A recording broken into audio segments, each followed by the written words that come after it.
नमस्कार, मैं प्रवीण कुमार अपने यूट्यूब चैनल में आप सभी का बहुत बहुत स्वागत करता हूं। आज मैं आपको बताने वाला हूं कि अपने भारत के अंदर कौन कौन से सांप जहरीले हैं और उनकी क्या पहचान है। तो आप कृपया पूरी वीडियो ध्यान से देखें और ध्यान से सुनें ताकि आपको इन सांपों के बारे में पूरी जानकारी मिल सके। तो आमतौर पर भारत के अंदर सिर्फ चार सांपों को जहरीला बताया गया है, जैसे कि cobra, common krait, Russell viper यानी कि घोनस और सास्केल्ड वाइपर यानी कि फुरसे। तो इन चार सांपों को ही जहरीला बताया गया है, लेकिन अपने भारत के अंदर और भी सांप ऐसे जहरीले हैं जिनका जिक्र कम ही सामने आता है। तो मैं आज आपको उन सभी सांपों के बारे में बताना चाहता हूं जो भारत के अंदर जहरीले सांप हैं। तो कृपया ध्यान से देखें।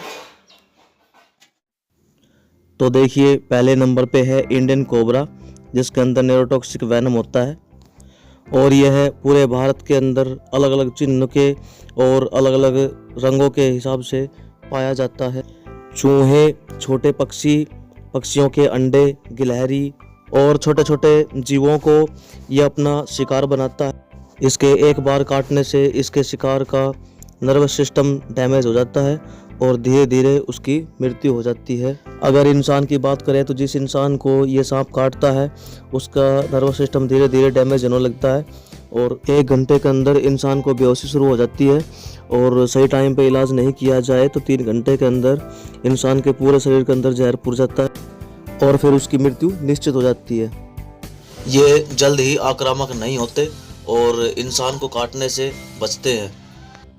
इनका हुड उठाने के बाद पीछे की तरफ इस तरह के निशान देखे जा सकते हैं, जैसे ये देखिए इस तरह से। तो ये अलग अलग निशानों के कोबरा पाए जाते हैं। तो देखिए 5वें स्नेक का निशान इस तरीके से होता है। ये मोनोस्लिट कोबरा है। कई बार खतरा महसूस होने पर यह अपने सामने वाले पर एक जहर की पिचकारी सी छोड़ देता है, जिससे यह बचकर निकल सकता है। और ये जो निशान आप देख रहे हैं, ये इसकी मेन पहचान है कि ये चंद्रनाग है। दूसरे नंबर पर आता है the king of cobras, king cobra. इसके अंदर न्यूरोटॉक्सिक वेनम होता है। यह भारत के दक्षिणी पूर्वी साइड पाया जाता है। घने वर्षावनों, जंगल, बहती नदियों के पास पाया जाता है। किंग कोबरा सांप की प्रजाति में नर सांप जो है मादा किंग कोबरा से लंबा और शरीर में वजनी हो जाता है, जबकि और सांपों में इसका उल्टा है। मादा लंबी और वजनी होती है और नर छोटा और हल्का होता है। यह धरती पर जहरीले सांपों में सबसे लंबा सांप होता है। इसकी लंबाई करीबन 18 फुट तक हो सकती है और इसका वजन 20 किलोग्राम तक हो जाता है।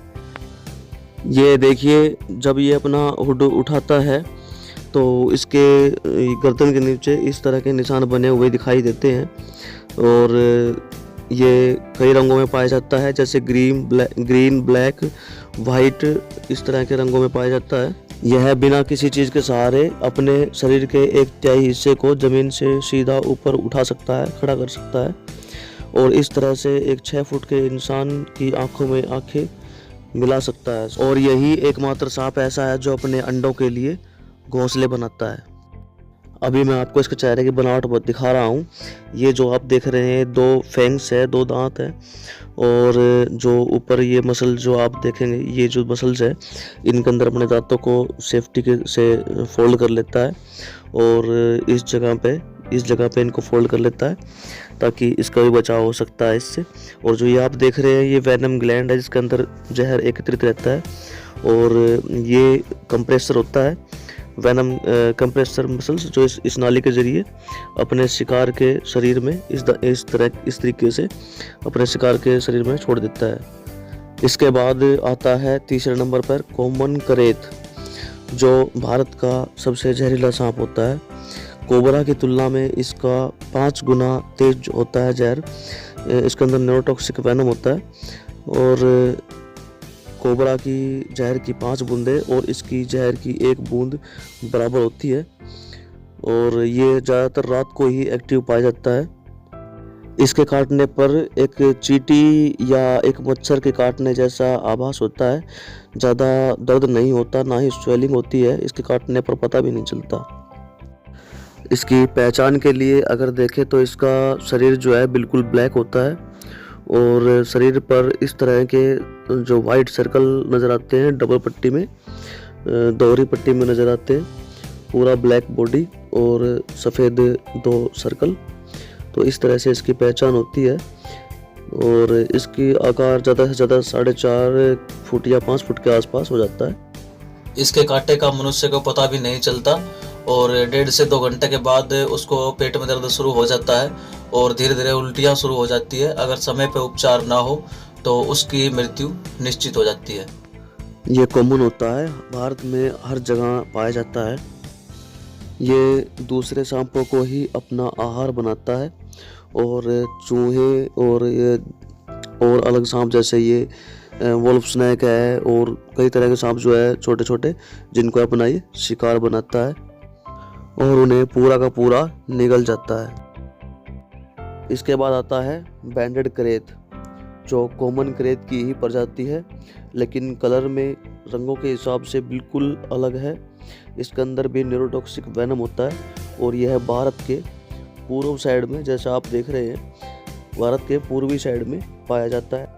इसके शरीर पर इस तरह से ब्लैक और येलो पट्टियाँ होती हैं, रोल बैंड होते हैं, जिनके द्वारा इसको अच्छी तरह से पहचाना जा सकता है। इसकी जो ये ब्लैक और येलो पट्टियाँ हैं, ये लास्ट पूंछ तक भी होती हुई दिखाई देती हैं, पूंछ तक जाकर ख़त्म होती हुई दिखाई देती हैं और इसे अंग्रेजी में बैंडेड क्रेत, हिंदी में राज सांप और मराठी में पटेरी मान्यार के नाम से जाना जाता है।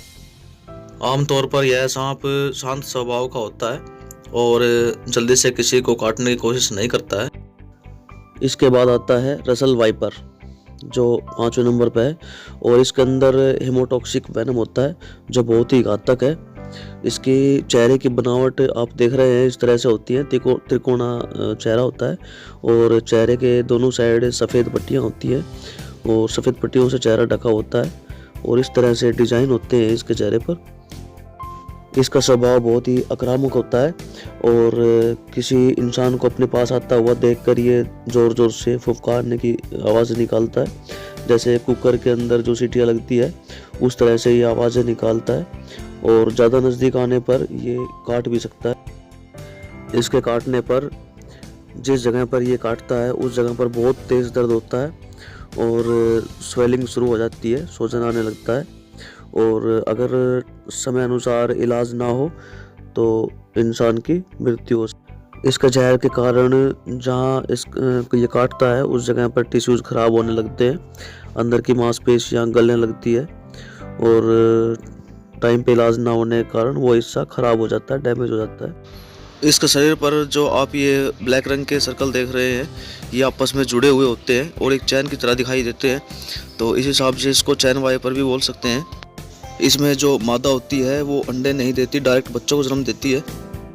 वाइपर प्रजाति के जितने भी सांप हैं सभी डायरेक्ट बच्चों को जन्म देते हैं। 6ठे नंबर पर आता है साफ स्केल्ड वाइपर, जिसके अंदर हेमोटॉक्सिक वेनम होता है, जो बहुत ही घातक होता है। ये बिजली की फुर्ती से अपने शिकार पर हमला करता है और जोरदार बाइट करता है और 1 सेकंड के अंदर अपनी जगह पर वापस आ जाता है। इतनी फुर्ती होती है इसके अंदर। और इसके अंदर एक खासियत और है, इसकी एक पहचान और है कि ये जब अपने शरीर को गोल गोल घुमाता है और घुमाने के बाद जब अपने शरीर को रगड़ता है अपने आप से ही, तो इसके अंदर बहुत तेज़ी से आवाज़ें निकलती है, तो उससे ये पहचाना जा सकता है कि ये साफ स्केल्ड वाइपर है। इसका आकार ज़्यादा से ज़्यादा 2 फुट का होता है और इसके अंदर फुर्ती बहुत ज़्यादा होती है आकार के हिसाब से। यह सांप ज़्यादातर जंगलों और पहाड़ों में पाए जाते हैं और जो गांव जंगलों के नज़दीक लगते हैं कभी कभार उनके अंदर आ जाते हैं। ये कई रंगों में पाए जाते हैं। 7वें नंबर पर है साइड वाइंडर स्नेक, जिसके अंदर हेमोटॉक्सिक वेनम होता है और यह राजस्थान के रेतीले इलाकों में पाया जाता है। यह अपने शिकार के लिए अपने पूरे शरीर को रेत के अंदर छुपा लेता है और शिकार के नज़दीक आने पर यह उसे पकड़ लेता है।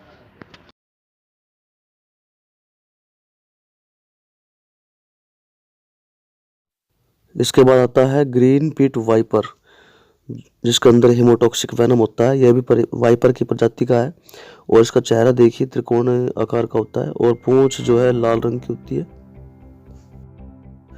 यह ज़्यादातर जंगलों के अंदर ही पाया जाता है और रात में ही ज़्यादा सक्रिय होता है। इसके आहार में जैसे छोटे पक्षियों के अंडे और पेड़ों पर रहने वाले मेंढक होते हैं। 9वें नंबर पर है मालाबार पिट वाइपर, जिसके अंदर हेमोटॉक्सिक वेनम होता है और यह भारत के दक्षिणी पश्चिमी घने जंगलों में 600 से 2000 मीटर की ऊंचाइयों पर पाया जाता है।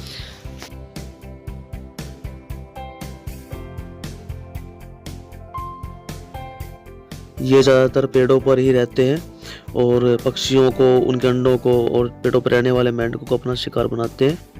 यह कई अलग अलग रंगों में पाया जाता है। इसका जो सिर होता है वो त्रिभुजाकार होता है और गर्दन की अपेक्षा चौड़ा होता है।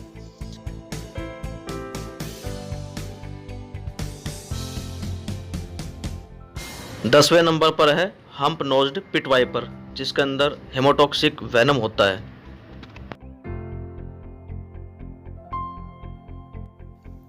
ये वाइपर की प्रजाति का ही सांप होता है। इसकी लंबाई ज़्यादा से ज़्यादा 1.5 से 2 फीट तक हो जाती है। ये कई रंगों में देखा जा सकता है, जैसे ब्राउन, रेड, चॉकलेटी। ये अपने सिर को ऐसे ऊपर उठाकर बैठ जाता है और इसके गर्दन के नीचे जो ये ब्लैक और चॉकलेटी सर्कल दिखाई देते हैं, ये देखिए किस तरह से इसका जो है ये ब्लैक सर्कल दिखाई देते हैं। मुंह के नीचे बिल्कुल ब्लैक पट्टी दिखाई देती है इस तरह से। इसका शरीर का रंग चाहे कैसा भी हो, लेकिन ऐसे ब्लैक टिक्स दिखाई देते हैं।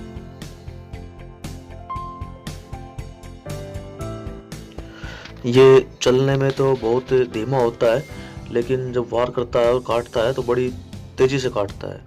ये प्राय भारत के दक्षिणी पश्चिमी तटवर्ती क्षेत्रों में, घने जंगलों में और पहाड़ों में पाए जाते हैं और श्रीलंका में भी पाए जाते हैं। 11वें नंबर पर है Indian black headed coral snake. इसके अंदर न्यूरोटॉक्सिक वेनम होता है और यह भारत में महाराष्ट्र साइड में ही देखा गया है। इसका आकार करीबन 1 से 1.5 फुट तक ही देखा गया है, इतना ही इसका आकार होता है। इसका चेहरा गर्दन से लेकर सिर तक बिल्कुल ब्लैक होता है और पूंछ पर 2 ब्लैक डॉट्स दिखाई देते हैं। ये इसकी मेन पहचान है और ये ज़्यादा काटने की कोशिश नहीं करता, बहुत ही शांत स्वभाव का सांप है ये। इसके बाद आता है इंडियन कोरल स्नेक। इसके शरीर पर लाल और काले रोल बैंड दिखाई देते हैं जो चेहरे से पूंछ तक दिखाई देते हैं और इसके अंदर न्यूरोटॉक्सिक वेनम होता है। ये भी भारत के अंदर बहुत रेयर है। जो भारत की पश्चिमी तट की पहाड़ियों पर पाया जाता है। यह भी बहुत शांत स्वभाव का सांप होता है, ज़्यादा आक्रामक नहीं होता। इसके बाद आता है ब्लू लिप्ड सीक्रेट स्नेक, जिसके अंदर न्यूरोटॉक्सिक वेनम होता है और यह भारत के साथ साथ संसार का सबसे जहरीला सांप होता है। ये भारतीय और प्रशांत महासागर में पाए जाते हैं। भारत के तटों में, शैवाल भित्तियों में शिकार के लिए घूमते रहते हैं। आराम करने के लिए और प्रजनन के लिए पानी से बाहर जमीन पर आ जाते हैं। इसकी पूंछ एक चप्पू की तरह चपटी होती है जो इसे पानी में आगे की तरफ धकेलने में इसकी सहायता करती है, जिससे ये पानी में अपनी गति बना सकता है। यह ज़्यादातर शांत स्वभाव का ही होता है और खतरा महसूस होने पर ही काटता है। कि कितने सांप जो है भारत के अंदर जहरीले हैं और उनकी क्या पहचान है। तो इसी तरह सांपों के बारे में जानकारी के लिए कृपया मेरे चैनल को सब्सक्राइब करें और बेल आइकॉन दबाएं ताकि मेरी वीडियो का नोटिफिकेशन जो है आपके मोबाइल के स्क्रीन तक सबसे पहले पहुंचता रहे। और पसंद आए तो लाइक करें और शेयर करें ताकि आपकी तरह औरों को भी इन जीवों के बारे में जानकारियाँ मिल सके।